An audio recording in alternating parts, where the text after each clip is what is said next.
Oh my God, it's yo-yo crochet.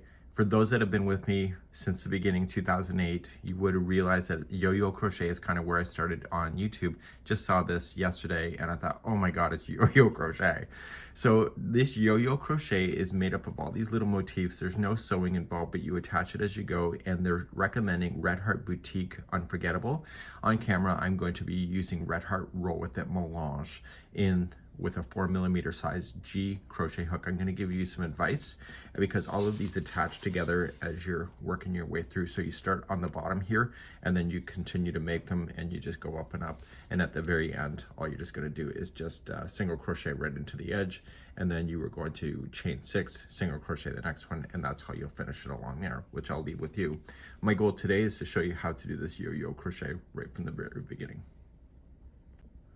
So with the Red Heart Roll With It Melange, just like you see here, it's going to change color on its own. It's still going to be fancy and fun, but you can use the Red Heart Unforgettable as well.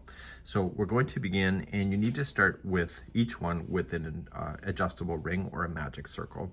And so to do that, you're going to put 2 fingers in front here with the yarn in front of you. This is an intermediate level pattern, by the way. We do have other videos just specifically for adjustable rings and etc. So you're just going to go around your fingers and then cross over in the middle of your 2 on this side. Okay, so just put your fingers in front and the yarn in front and just pinch and just come up over top and cross over. Stick your hook, your 4mm size G, underneath the first one right here, and just pull this through and just kind of turn your hand over and just pull out your fingers. In my case, meat sausages. Okay, so you're just going to chain 2. So 1 and 2, and this will lock that ring. And so when you play in this ring, you always want to go over 2 strands at the same time. And we're going to complete the first round, which is all you need to do per each one of these. To do the only round for each one of the circles, you're just going to double crochet 12 times inside that ring. So we'll do 1, 2, 3, 4, 5, 6, 7, 8, 9, 10, 11, and 12. So the chain 2 did not count as anything. I want you just to pull up on a loop and grab that yarn strand right here and pull on it. Okay, so you'll have a little bit of a ring on the interior, a little bit of opening, which is fine. Okay, if you want it tighter, just pull it tighter. And just turn it over to the back side here. Grab your tapestry needle, because you are going to need that. I don't consider this sewing though, I consider this fastening off. So you want to take that strand, and it's coming from this direction, so it's going around like a snail. So you want to continue this into the same direction on this side. And give it a good pull the first time, and back through, second time, and the third time. So never let that needle hit the front side of the work. Okay, snip it, you're done. And now we're just going to finish off the circle. So what I'm going to recommend to you is do not join it to the first one with the crochet hook. We are going to use the tapestry needle, and we're going to trim this yarn like this. Okay, so we're just going to pull it through. Okay, so just pull through and then put this onto the tapestry needle. And this will cause a seamless join.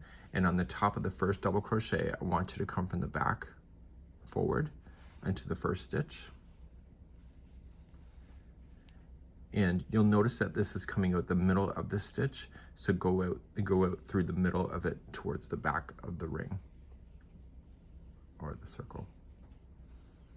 And you're just going to pull it the distance, make sure the loose end is out of the way, pull it the distance so that that loop looks like it's the rest of them. And then turn it over to the back side and secure it in.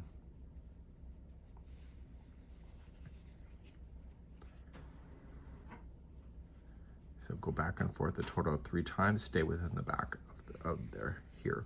So I'm going to give you some advice to stay organized throughout this whole project. Next.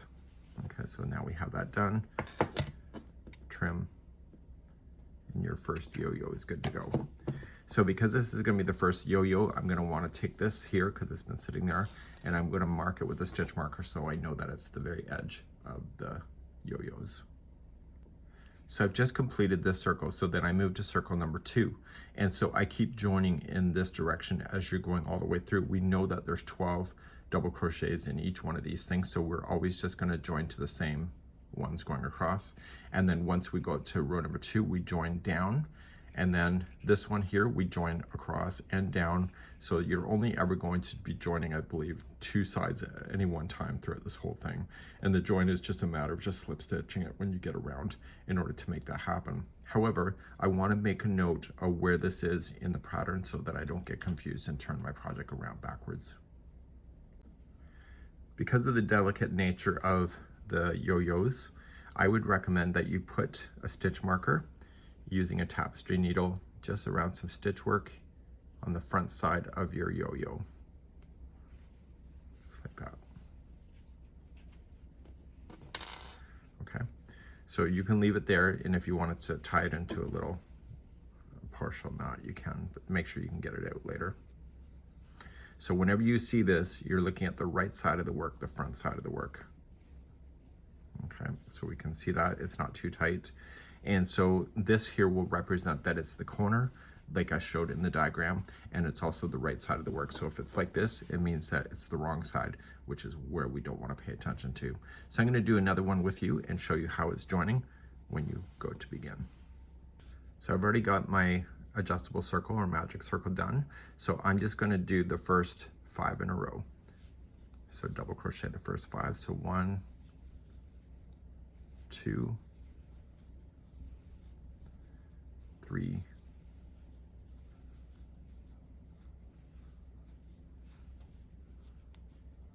4, and 5. And so now the 6th one is where I'm going to join with this one. So all we're just going to do is we do number 6, and because this is just a starting one, I'm just going to put it in any one of these. Okay, we're going to slip stitch, and then we continue back into the ring for the other 6 that are done.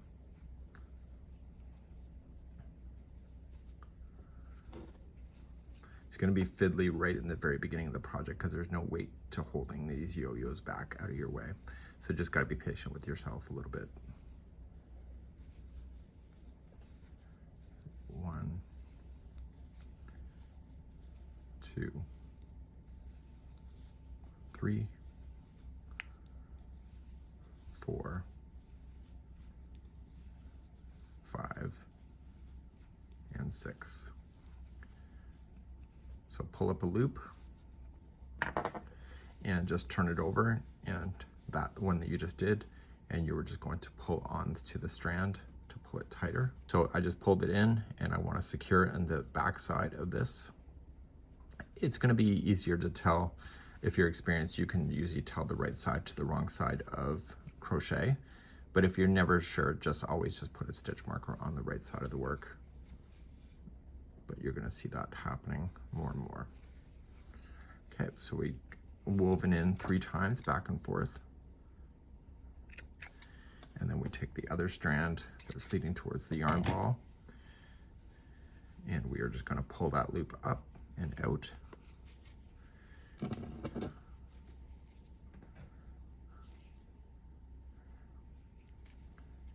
And then we secure it to the first one from the back to the front. And then we go out through the middle right here.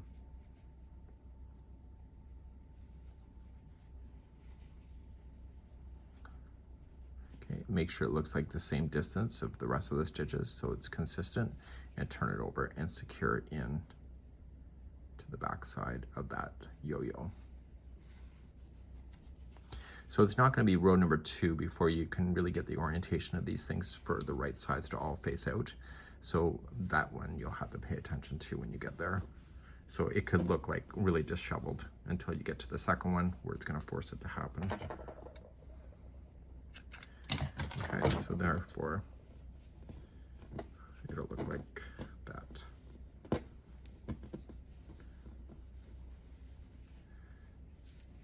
Okay, so then you join your next yo-yo into position here, and then so it's going to be the 6th one away, and you keep doing that all the way down. And then when you're ready for row number 2, you're going to come on straight on down, and then you're going to attach then the next one. It will come into this one that will here, and then this one down, and then therefore you'll see the orientation that will be happening as you're attaching these things together.